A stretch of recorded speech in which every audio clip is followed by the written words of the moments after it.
Argentina es uno de los países que tiene una mejor oferta teatral, si uno la compara con otros países del mundo.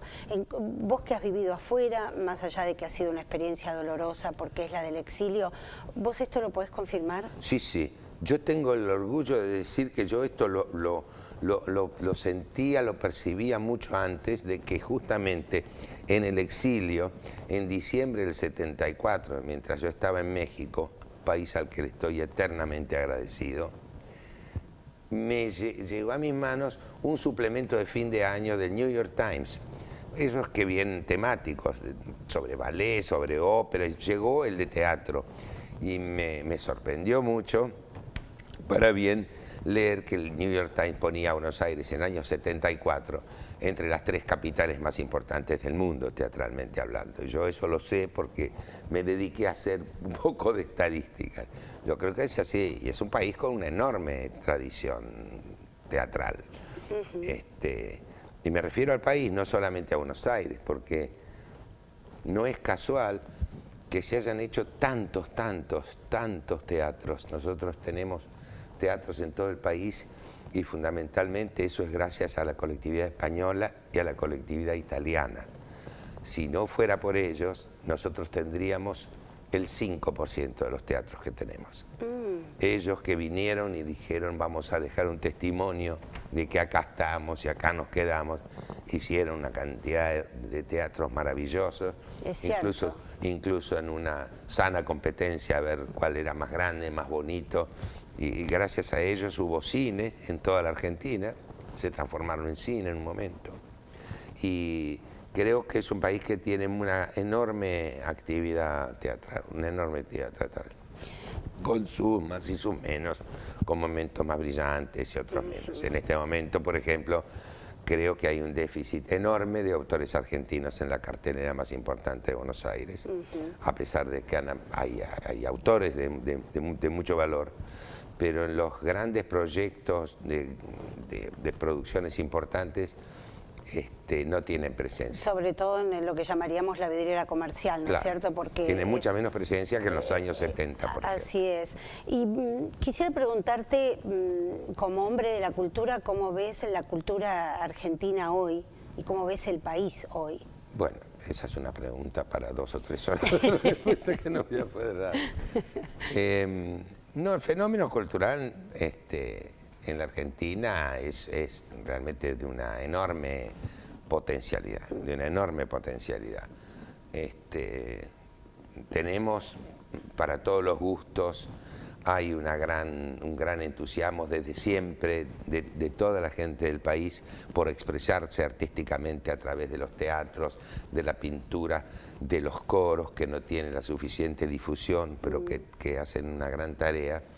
Y esto a mí me parece que es pasible de un mérito que le pertenece a toda la sociedad. Yo creo que eso está muy bien, más allá de las modas. Yo creo que en este momento hay una sobreoferta de música anglosajona que no es de mi predilección, que está saturando todos los mercados, que está influyendo mucho en otros, para mal, en otras manifestaciones artísticas que necesitan público, y algunas necesitan que el público pague porque es lo lógico.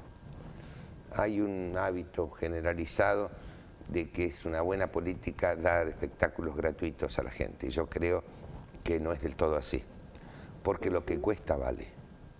Porque la gente que se acostumbra a que la inviten a ver determinados espectáculos, difícilmente pague alguna vez un espectáculo de ese tipo.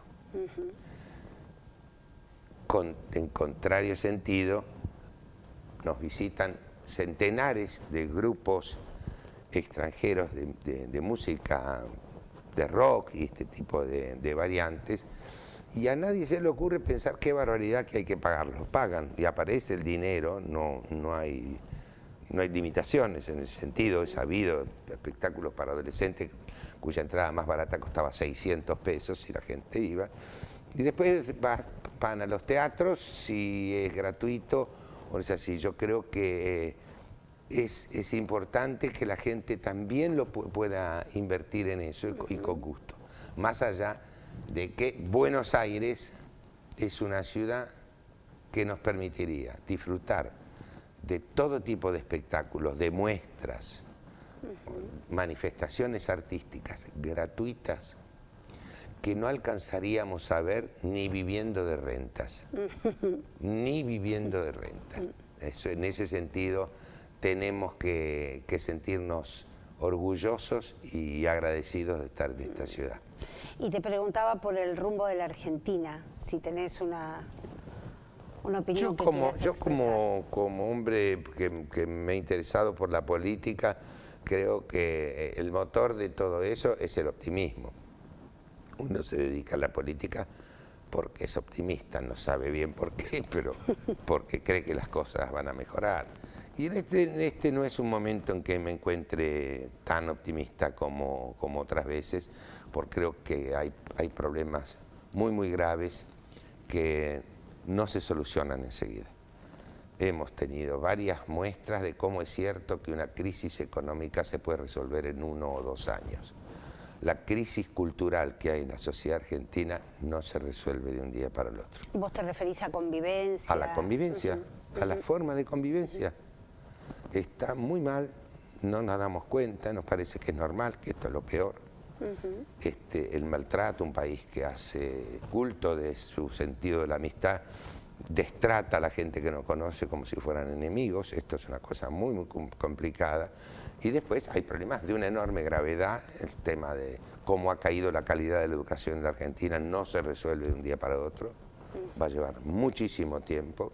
Recomponer la noción cultural de que la vida se gana trabajando va a llevar mucho tiempo.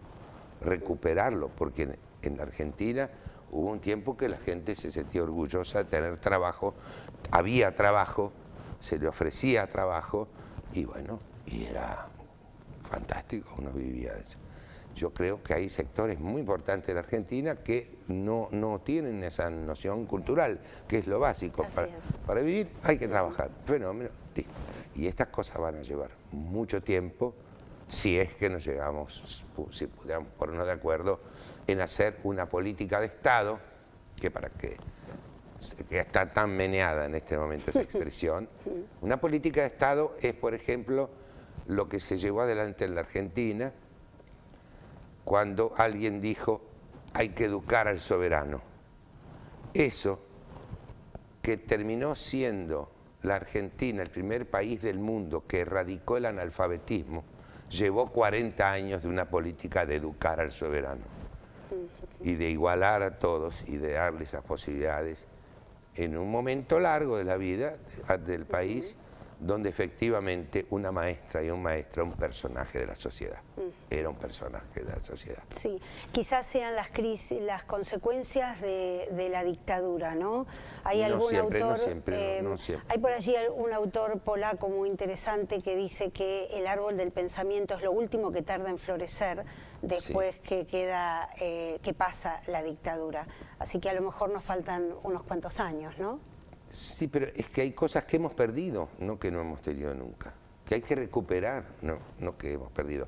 También yo tengo un amigo que un día a su psicoanalista le dijo, mire, yo saqué la cuenta, tengo 54 años y he pasado 35 bajo estado de sitio. ¿Le pasa algo en la cabeza a un señor? Por eso el psicoanalista se quedó pasmado, dijo, bueno, tendría que estudiarlo.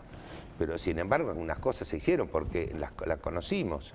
Las conocimos, entonces yo creo que sí tiene que ver, también tiene que ver por qué, si yo digo, yo estoy haciendo Don Arturo Illia en teatro, la gente también tiene algún sentimiento de culpa, como vos me lo preguntaste hace un rato, sí.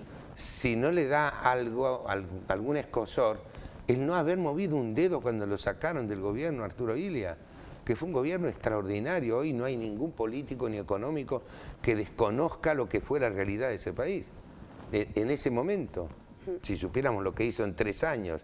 Y sin embargo la sociedad quedó al margen de eso. Y una de las cosas que deberíamos modificar para mejorar como país es la conducta de la sociedad. y no tener miedo a criticarnos y a señalar los defectos que cometemos como sociedad, que son muy muchos y muy serios.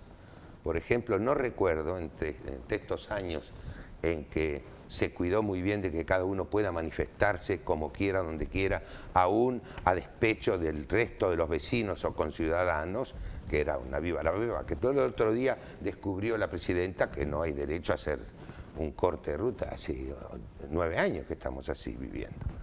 Pero el problema es que estuve pensando y hubieron manifestaciones de todo tipo. Todos los argentinos sabemos que la corrupción es una lacra de esta sociedad. Nunca escuché que alguien haya cortado el tránsito, aunque sea 5 minutos, para protestar en contra de la corrupción. Esto me parece serio y no es fácil de resolver. De erradicar. Luis Brandoni, muchísimas gracias. Gracias a vos.